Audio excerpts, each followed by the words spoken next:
On va parler de jeux vidéo à présent avec notre invité Teddy Kosoko. Il est centrafricain, président fondateur de Maseka Game Studio, un studio de création de jeux vidéo. Bonsoir. Pour se mettre dans le bain, on va regarder la bande-annonce de l'une de vos dernières créations. Ça s'appelle Golden George.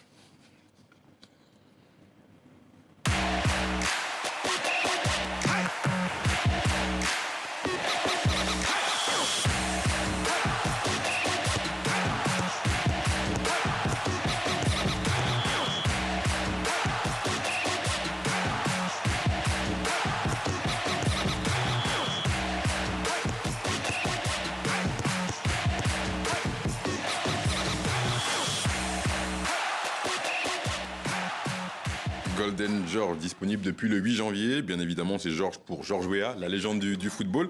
Racontez-nous l'histoire de ce jeu. Alors ce jeu, j'ai commencé à l'imaginer en 2019, parce que juste avant, j'ai sorti un jeu qui s'appelle Kisoro, l'équivalent de Lawale. Et ce que je voulais faire, c'est vraiment proposer un jeu qui parlerait à beaucoup de monde sur le continent africain, mais également en Europe. Mais surtout, raconter aussi une histoire derrière, parce qu'on apporte une histoire qui est celle de Georges, un jeune Africain qui rêve de devenir un ballon d'or et qui n'a pas forcément les moyens de se payer des cours dans une école de football. Ouais. Promouvoir la culture africaine à travers les jeux vidéo, c'est votre objectif, votre souhait. Comment cette idée vous est venue à l'esprit? Alors, moi, je suis arrivé en France en 2012, de Centrafrique, et je me suis rendu compte que beaucoup d'Africains méconnaissent l'Afrique et que les Européens également ne connaissent pas l'Afrique pour la plupart.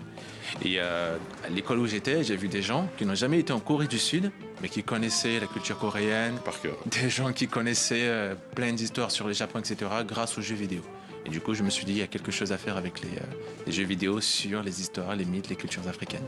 Un de vos autres objectifs, c'est de faire collaborer des entreprises françaises avec des entreprises africaines. Exactement. Est-ce que c'est déjà le cas? Et comment ça s'est fait finalement, cette collaboration? Alors, tous nos jeux, tous les jeux, par exemple Golden George, il y a des entreprises, il y a une entreprise qui est basée à Montpellier, par exemple, ou une autre à Saint-Étienne, qui ont travaillé sur toute la partie gameplay du jeu. Tout le design, les couleurs, les personnages ont été dessinés au Cameroun. Et après, nous, à Toulouse, on a tout assemblé.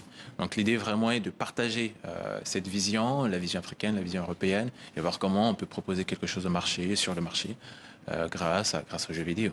Et cette collaboration, elle se passe bien? Ça se passe très très bien, tout le monde apprend.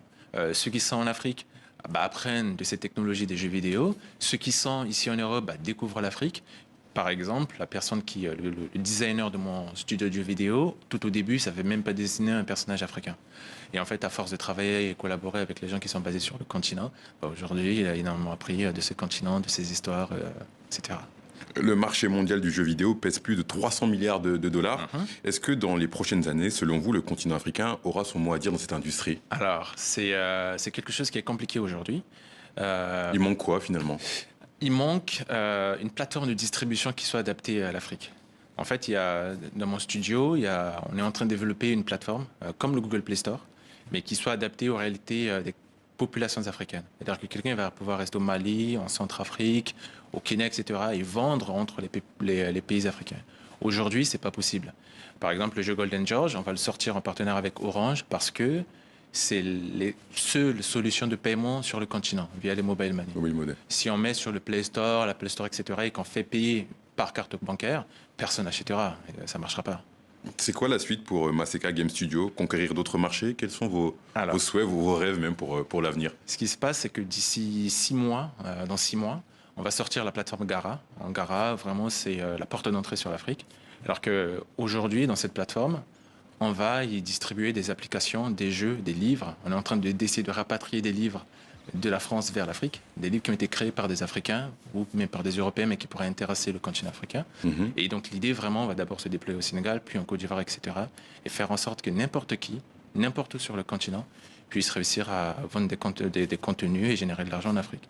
Et donc, j'en profite pour dire que s'il y a des créateurs africains qui ont des contenus, type jeux, livres numériques, etc., qui nous contactent, on va les distribuer. Ouais. Teddy Kosoko, merci d'avoir répondu à notre invitation. Beaucoup. Je rappelle que vous êtes président fondateur de Maseka Game Studio, un studio de création de jeux vidéo. Merci à vous. Merci.